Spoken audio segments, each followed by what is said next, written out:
বাংলাদেশ এর গণপ্রজাতন্ত্রী বাংলাদেশ সরকারের মাননীয় প্রধানমন্ত্রী জনাব তারেক রহমানের একটি স্লোগান, করব কাজ গর্ব দেশ, সবার আগে বাংলাদেশ। আর আলহাজ রকিবুল ইসলামের স্লোগান হচ্ছে খুলনা ৩ সবার, দায়িত্ব আমার।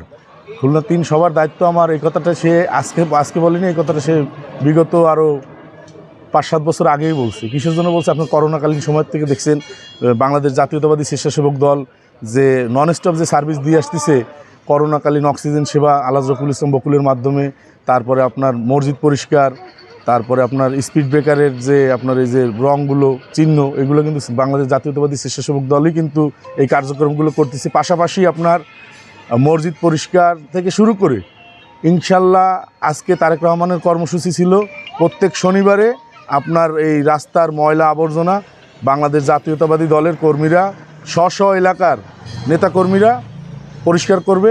তা আমরা সেই কর্মসূচি হিসাবে আজকে শনিবার আমরা এই পরিষ্কার পরিচ্ছন্নতা অভিযান ইনশাল্লাহ চলমান রাখবো।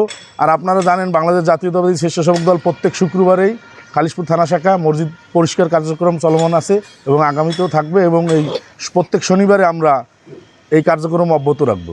আমরা চাই একটি গ্রিন সিটি এবং ক্লিন সিটি উপহার দিতে আপনাদের।